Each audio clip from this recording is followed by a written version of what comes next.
Rain hung heavy in the Georgia sky that afternoon, gray clouds pressing low over the quiet street of Maplewood Drive. The neighborhood was neat but worn, trimmed lawns hiding stories that never made it past the fences. Inside one of those modest houses, Evelyn Grant wiped the kitchen counter for the third time, her hands moving automatically. She was 32. Her maid's uniform freshly pressed, though the day had already wrung her out. Her little daughter, Maya, sat at the table with crayons scattered around her coloring book, tongue between her teeth as she drew. "Did you finish your homework yet, baby?" Evelyn asked, glancing at her from the corner of her eye. "Almost," Maya said, her face lighting up. "I'm drawing us, see? That's me and that's you. I made your hair look pretty." Evelyn chuckled softly. "My hair's always pretty even when it's tired," Maya giggled. And for a moment the house felt lighter, full of color and sound. A small world that belonged just to the two of them. But the sound of a truck pulling into the driveway changed everything. Evelyn's shoulders stiffened. The laugh died in her throat. Maya didn't notice at first. She kept coloring, humming softly. The front door opened without a knock. Rick Grant stepped inside, his boots thudding against the hardwood. He was big, with the rough hands of a man who worked construction, but his eyes carried something darker. A short fuse that always seemed to find someone to burn. "You home early," Evelyn said carefully, her back still to him. "Job site closed 'cause of the rain," he grunted. "Ain't nobody hiring for the week." He tossed his keys on the counter. The metal clinked against the glass with a sound that made Evelyn flinch. Maya looked up from her drawing. "Hi, Daddy." Rick barely looked at her. He opened the fridge, pulled out a beer, and twisted off the cap. "This place still looks the same." "You've been home all day. What the hell you even do?" Evelyn swallowed hard. "I worked a double at the baker's house this morning. I just got home an hour ago." "Yeah? Doesn't look like it," Rick said, his words sharp, meant to cut. Maya frowned. "Mommy cleaned. She even made dinner." Rick turned toward her, eyes narrowing, and Evelyn quickly stepped between them. "She's just talking, Rick. Don't start." He slammed the fridge shut. "Don't tell me what to do in my house." Evelyn's voice dropped low. "Our house, that was enough." He set down the beer hard. "You think I'm stupid? You think you can talk to me like that after I pay the damn bills?" "You haven't paid anything in months," she said quietly, the words slipping out before she could stop them. The silence that followed was heavy, dangerous. Rick took a slow step forward. "Say that again?" Evelyn backed up until the counter pressed against her spine. "Please, not in front of Maya." He reached out and grabbed her wrist, his fingers digging into her skin. Evelyn tried to pull back, but his grip tightened. "Rick, stop, you're hurting me." She gasped. That was when Maya's voice broke through, high and trembling. "Daddy, stop." "Please, you're hurting Mommy." The sound of her daughter's plea froze Evelyn more than the pain. She turned her head, saw Maya standing at the edge of the kitchen with tears streaming down her face. Her small hands balled into fists. Rick looked at the girl, his anger flickering just for a moment, before it hardened again. "Go to your room." "No," Maya cried. "Let her go." Evelyn struggled against his hold. "Rick, please let me go." She scared. He shoved her back, not hard enough to knock her down, but hard enough to make his point. Evelyn caught herself against the counter, her breath shaking. "Always making me the bad guy," Rick muttered, grabbing his beer again. "Maybe if you acted like a wife instead of some damn maid, I wouldn't have to raise my voice." Maya's sobs filled the silence that followed. Evelyn wanted to hold her, to tell her it was over, but she couldn't move yet. She just stood there, heart pounding, waiting for the moment to pass. When Rick finally stomped toward the door, Evelyn exhaled a shaky breath. "Go wash your face, baby," she whispered to Maya. "It's okay now." But it wasn't okay. Not really. The next morning came gray and quiet. Rick had left before dawn, his truck's rumble fading down the street. Evelyn sat at the table with a cup of coffee that had gone cold hours ago. Her wrist ached where he had grabbed her. She looked at Maya, who was eating cereal in silence. The girl's eyes were puffy from crying. "You okay, sweetheart?" Evelyn asked. Maya nodded, but her voice was small. "You should leave him, Mommy." Evelyn froze. Hearing that from an 8-year-old hit her like a knife. "It's not that easy, baby." "Why not?" "Because he's still your daddy," she said softly, though even she didn't believe it anymore. The knock on the door came before Evelyn could answer. It was sharp, deliberate, not Rick's usual slam, not a neighbor's polite tap. When she opened it, two men stood on the porch. One was tall, black, wearing a worn leather jacket and a calm but serious expression. His name was Darius Cole, though everyone around the neighborhood just called him Cole. The other man, Randy, lingered behind him, smaller, carrying a helmet. "Sorry to bother you." "Ma'am," Cole said, his voice low but steady. "We're with the Community Motorcycle Outreach, Freedom Riders. We help with local safety checks, make sure families around here are doing okay." Evelyn blinked, caught off guard. "Oh, I didn't know anyone did that here." Cole smiled faintly. "We're starting. Some folks been calling in noise complaints, arguments on this street. We just like to make sure everybody's safe." For a moment, Evelyn didn't speak. Then she stepped back slightly, her voice thin. "Everything's fine." Cole's gaze flicked to her wrist where faint bruises peeked from beneath her sleeve. He didn't say anything about it, but his eyes softened. "All right, ma'am. If you ever need us, our number's on this card." He handed her a small card, black with a silver motorcycle emblem on it. Evelyn hesitated, then nodded. "Thank you." When they left, Maya came to the door. "Who was that?" "Just some men checking on the neighborhood," Evelyn said, tucking the card in her pocket. But part of her, the part that had been silent too long, felt something stir. Not fear this time, but the faintest spark of hope. That night, the storm that had been threatening finally broke. Rain battered the windows, wind howled down the street, and the lights flickered twice before going out completely. Evelyn lit a candle and sat on the couch with Maya tucked under a blanket beside her. They listened to the rain in silence until headlights cut across the window. Rick's truck. Evelyn's stomach dropped. "Go to your room, baby," she whispered. Maya shook her head. "I don't want to." "Please, just this once," Evelyn said. "Mom, you'll be right here." The door slammed open and Rick stumbled in, drunk, soaked, and furious. "You calling people on me?" he shouted, his voice slurred but sharp. "You think I don't know those bikers been sniffing around here?" Evelyn stood up, candlelight trembling between them. "Nobody called anyone. They were just checking on the neighborhood." "Liar!" He threw his jacket to the floor and took a step toward her. Maya screamed from the hallway. "Stop, please, Daddy, stop." But he didn't. He grabbed Evelyn's arm again, harder this time. She tried to twist free, the candle falling and rolling across the floor. Outside, somewhere down the street, an engine roared, deep and thunderous. Slicing through the rain, Cole's motorcycle. The sound grew louder, closer. Evelyn didn't notice the tears running down her face as she whispered to herself, "Please, someone help us." The rain was coming down in sheets now, hammering the roof and rattling the windows like a warning from the heavens. Evelyn could barely hear her own heartbeat over the storm. Rick stood in the middle of the living room, his clothes soaked, his breath thick with alcohol. His eyes gleamed with the reckless anger that came when there was no one left to blame but himself. "I saw that man," he slurred, pacing back and forth. "Leather jacket, tattoos. Don't think I didn't. He was talking to you today, wasn't he?" "What'd you tell him, huh?" Evelyn's voice trembled. "Rick, I didn't say anything. He was just checking on the neighborhood. Don't lie to me." He grabbed a photo frame off the wall and threw it to the floor. Glass shattered, the picture of their wedding day splintering into jagged pieces. Maya screamed from behind the doorway, clutching her stuffed bear. "Stop, Daddy. Please stop!" Rick turned toward her, and Evelyn instinctively stepped in front of her daughter. "You leave her out of this," she said, her voice cracking. "I'm sick of the both of you acting like I'm the monster." He shouted, closing the distance between them. Then, headlights, bright, sharp, slicing through the rain-streaked window. The rumble of an engine grew louder, deeper, until it filled the street. Evelyn froze. Rick's head snapped toward the window. "What the hell?" The sound stopped abruptly. A knock came at the door, not timid, not polite. A solid, deliberate knock. Evelyn's heart pounded. Rick swung the door open, ready to explode. "Who the—" He didn't finish the sentence. Cole stood on the porch, rain dripping from his jacket, his motorcycle parked at the curb behind him. The lightning behind his silhouette made him look carved from shadow and steel. His voice was calm, but it carried weight. "Evenin'. You okay in there, ma'am?" he asked, eyes locked on Evelyn behind Rick.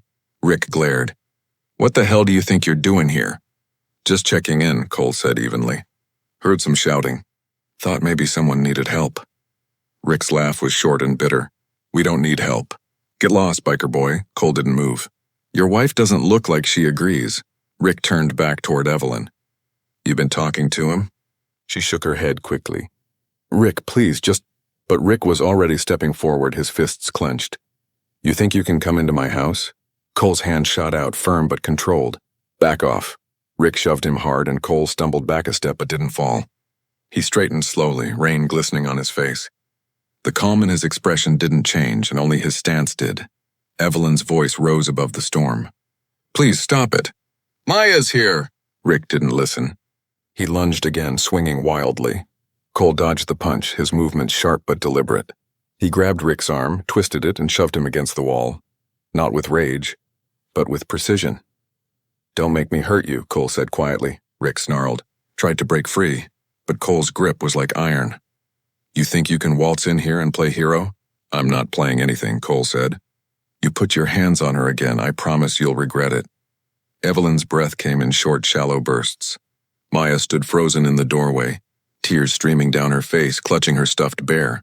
"Please, he's hurting my mommy," she cried again, voice cracking under the weight of it. Cole looked over his shoulder at the little girl, and something in his expression shifted. He let go of Rick and stepped back, giving the man a chance to move, to make a choice. Rick straightened his shirt, his pride far more wounded than his body. "You don't belong here," he spat. "You think I'm scared of you?" Cole didn't answer. He just stared, calm, unblinking, the kind of stare that said more than words ever could. The rain howled outside, thunder cracking above them. Then somewhere in the chaos, Maya's sob broke the silence. "Please don't hurt her again, Daddy." Rick froze. The sound of his daughter's voice, not that word, Daddy, hit something deep buried beneath all the bitterness. His shoulders slumped slightly. For a moment he looked lost, like a man who didn't recognize his own reflection anymore. But then his jaw tightened again. "Get out," he muttered. "Both of you." Evelyn blinked, unsure if she'd heard right. Rick pointed at her. "You and that kid. Take your things and go. You want to play the victim? Fine. You're not my problem anymore." Cole turned to Evelyn. "You don't have to stay here. You and your daughter can come with me. I'll get you somewhere safe." Evelyn hesitated, her eyes flicking between the two men. For years she had dreamed of leaving, but every time fear won. "Not tonight," she nodded slowly. "Maya, get your backpack, honey." Rick's face twisted. "You really walking out that door?" Evelyn swallowed hard. "I've been walking out in my heart for a long time." Rick stared at her, his anger cracking just enough to reveal something like despair. But he didn't stop her. Not this time. Cole stepped aside, letting Evelyn and Maya pass.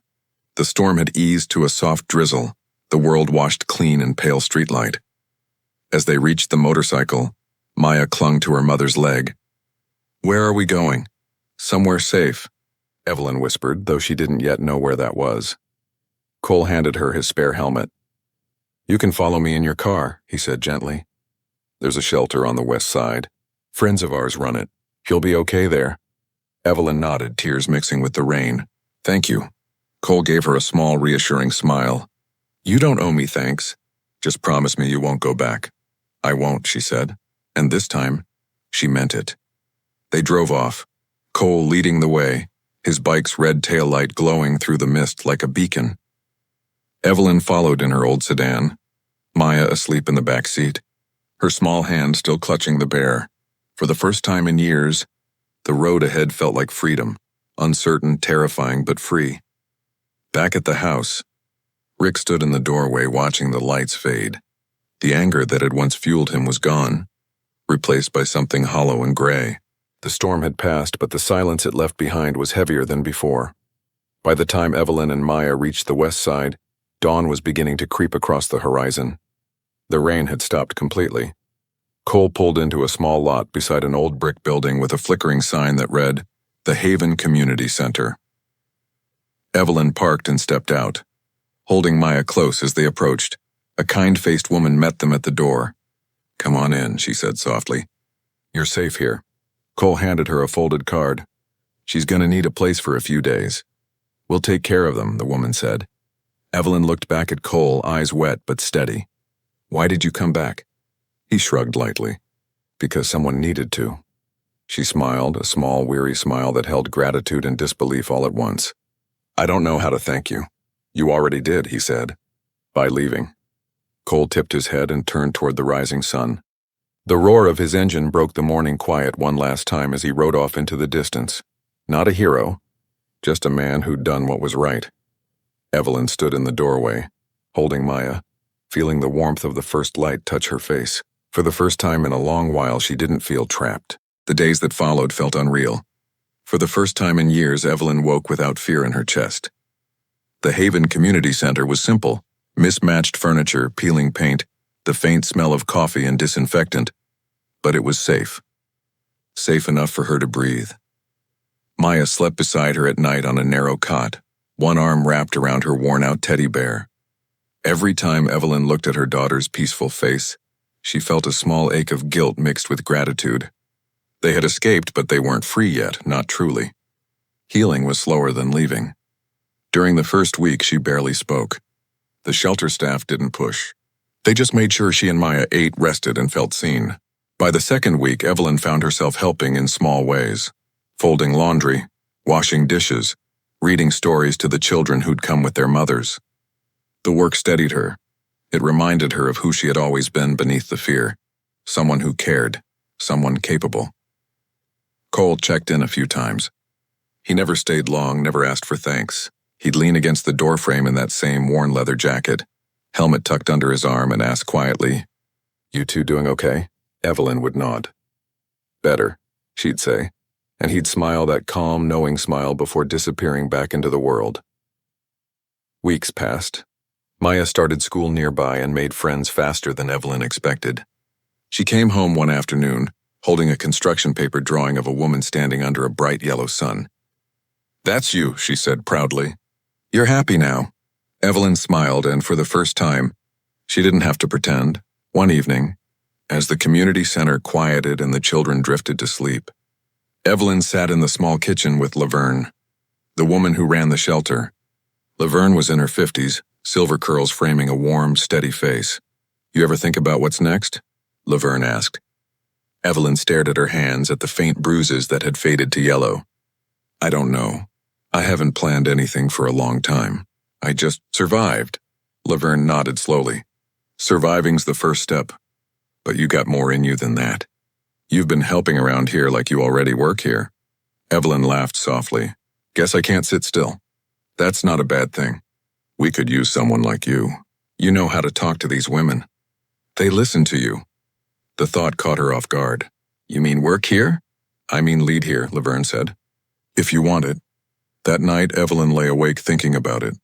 All her life, she had cleaned other people's homes, cared for other people's children, lived quietly so she wouldn't be noticed. But maybe there was another kind of service, one that didn't erase her, one that gave something back. The next morning, she told Laverne yes.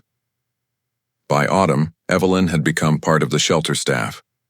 She coordinated donations, ran group meetings, and sat beside women as they told their stories for the first time. Every voice cracked differently, but the sound was the same, pain turning into strength. She shared her own story when she was ready, not to relive it, but to show that the path out was real.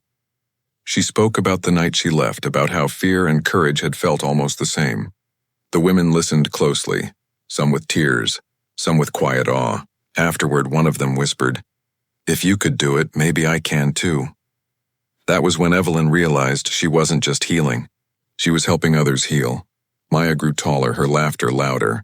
She still asked about her father sometimes, but Evelyn answered honestly, "He's finding his own way. But our job is to keep walking forward." And they did. It was nearly a year later when she saw Cole again. She was loading boxes of donated clothes into the center's van when she heard the familiar rumble of a motorcycle. He parked near the curb, engine fading into quiet. "Didn't think you'd still be here," he said with a smile. "I'm not just here," Evelyn said, brushing dust from her hands. "I'm running the place now," Cole laughed. "Figures. You always had more fight in you than you thought." She looked at him for a long moment. "You never told me why you came that night," he shrugged. "I heard the storm, heard the shouting. I remembered your little girl's face. Some things you just can't ignore." Evelyn nodded slowly. "You saved us." He shook his head. "You saved yourselves. I just opened the door." They stood in silence for a while, the late-day sun catching in the wet pavement. Finally, Cole slipped a folded envelope from his jacket. We're organizing a new program, free self-defense and job training for women. Thought maybe you'd want to partner up. Evelyn smiled, her eyes soft.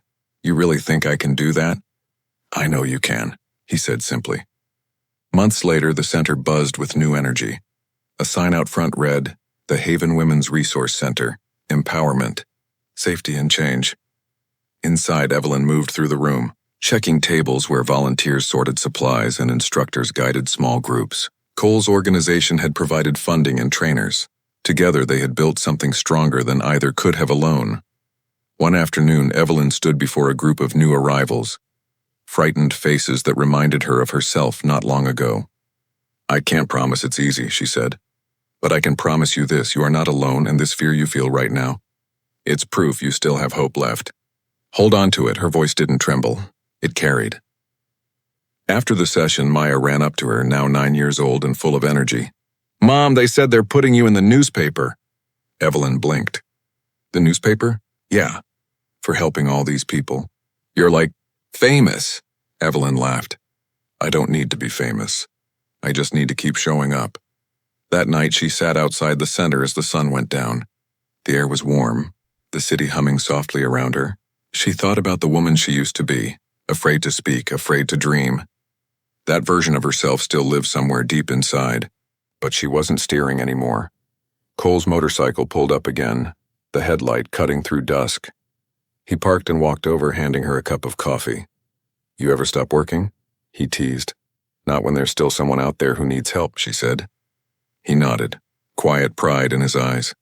You know, most people talk about change. You actually built it.